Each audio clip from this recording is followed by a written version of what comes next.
ఇప్పుడు అయితే group one అయితే ఇక్కడ మోసం జరిగింది అంటున్నారు కదా! అంటే ఎప్పుడో అంటే పాత ప్రభుత్వం చూసుకుంటే బీఆర్ఎస్‌లో మాకు అన్యాయం జరిగింది అన్నప్పుడు వచ్చిన కాంగ్రెస్ ప్రభుత్వం కూడా మాకు అన్యాయం జరిగింది అంటున్నారు. అంటే మీకు ఎప్పటికి న్యాయం జరుగుతది?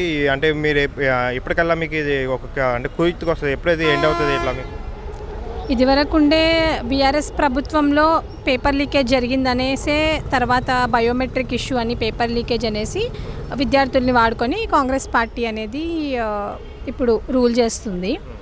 అయితే ఏదైతే కాంగ్రెస్ పార్టీ సోకాల్డ్ మన చీఫ్ మినిస్టర్ ఎవరైతే ఉన్నారో రేవంత్ రెడ్డి గారు, ఆయన అసలు ఎవరి బెనిఫిట్ కోసం ఒక గవర్నమెంట్ ఆర్డర్ 29 తీసుకొచ్చారో తెలియదండి.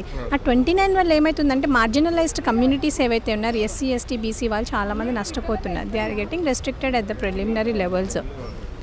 అండ్ ఇంకొకటి, నిన్న జరిగిన యూపీఎస్సీ ఎగ్జామ్స్ మనం చూసుకున్నట్టయితే యూపీఎస్సీలో కూడా రిజర్వేషన్స్ అనేవి ఫాలో అవుతారు ప్రిలిమినరీలో.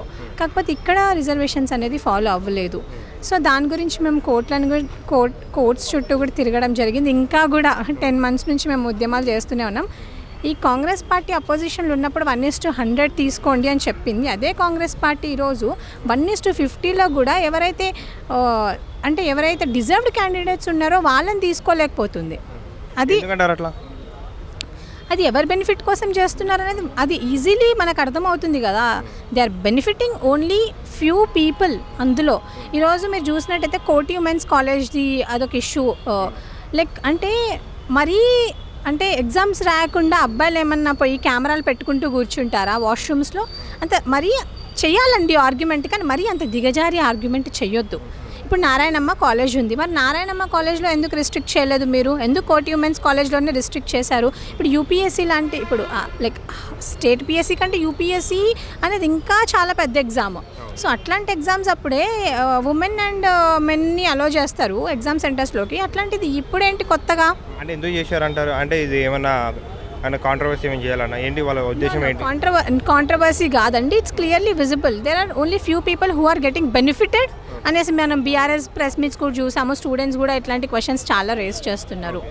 అండ్ నేనేం చెప్తా అంటే రేవంత్ రెడ్డి గారికి, మీరు కేసీఆర్ మీద గెలవాలనుకుంటే, కేసీఆర్ గారి మీద గెలవాలనుకుంటే మీరు పొలిటికల్గా వెళ్ళండి, రాజకీయం చేయండి. కానీ వాళ్ళతో చేయండి రాజకీయం, మాలాంటి నిరుద్యోగులతో రాజకీయం చేయకండి. మీ పదవులు కేవలం ఇంకొక మోస్ట్లీ 3 years ఉండొచ్చు. జమిలీ ఎలక్షన్స్ ఉంటే దానికంటే తక్కువే. సో తర్వాత మళ్ళీ మీరు రావాల్సింది మా దగ్గరకే. యూ హ్యావ్ టు మళ్ళీ మేమే మీకు హెల్ప్ చేయాల్సింది. సో మీ క్షణిక సంతోషాల కోసం ఇప్పటికిప్పుడు మీరు బాగుండాలనుకొని మీ కమ్యూనిటీని బెనిఫిట్ చేసుకోవాలి, లేకపోతే ఇంకో కమ్యూనిటీని అగ్రవర్ణాలను బెనిఫిట్ చేసుకోవాలనుకొని మీరు చేసుకుంటే మాత్రం అది కరెక్ట్ కాదు. ఎలక్షన్స్ ముందు నిరుద్యోగులకి మేము ఉద్యోగాలు ఇస్తామని చెప్పి మీ ద్వారా చాలా అంటే మీకు ఎంతో భరోసా ఇచ్చారు కదా. ఆ భరోసా ఇప్పుడు ఉందంటారా?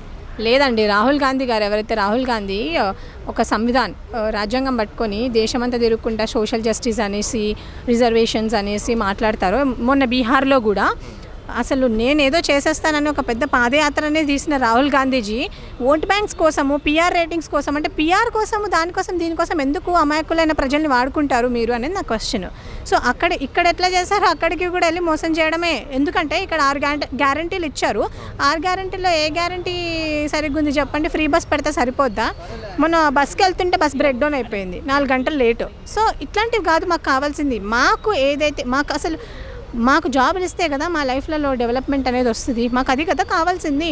సో బేరోజ్గారీ అన్నారు. రానున్న దినాల్లో జాబ్లో వస్తే నమ్మకం ఉందా? నమ్మకం కాస్త నమ్మకం ఉన్న నోటిఫికేషన్సే మీరు సరిగ్గా ఫిల్ చేయట్లేదు అండి. ఇది కూడా కేసీఆర్ గారు ఇచ్చిన నోటిఫికేషన్సే, మీరు కొత్తగా ఏం తెచ్చి ఇవ్వలేదు. ఈరోజు మేము 2 lakhs జాబ్లు ఇచ్చాము, 50,000 జాబ్లు ఇచ్చామని చెప్పుకుంటున్నారు కదా, ఇవ్వలేదు. అంతెందుకు ప్రియాంక గాంధీజీ యూత్ డిక్లరేషన్ అన్నారండి.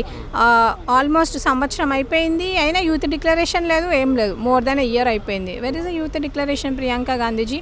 అసలు చెప్తున్నాను కదా, కాంగ్రెస్ పార్టీ ఉనికి అసలు కనీసం తెలియని కాంగ్రెస్ పార్టీని తీసుకొచ్చి కూర్చోబెట్టినందుకు మాకు అవ్వాల్సిందే జరుగుతుంది. సో నేను ఇంకొకటి ఏం రిక్వెస్ట్ చేస్తున్నానంటే కేసీఆర్ గారిని, సార్ కేసీఆర్ గారు, ఐఎమ్ రిక్వెస్టింగ్ యూ, కొంచెం మా ఇష్యూ కూడా మీరు రేపు జరగబోయే సభలో మాట్లాడితే చాలా బాగుంటుంది సార్. ఎందుకంటే మేము చాలా ఇబ్బంది పడుతున్నాము. మీరు తెలంగాణ అనేది నీళ్లు, నిధులు, నియామకాల గురించి మనం తీసుకొచ్చాం కాబట్టి, సో ఎట్లాగో తెలంగాణకు నీళ్లు తెచ్చింది కేసీఆర్ గారు, నిధులు కూడా వచ్చాయి. నియామకాల విషయంలో మీరు కొంచెం మాకు అండగా నిలబడాలి అనేది నేను కోరుకుంటున్నాను.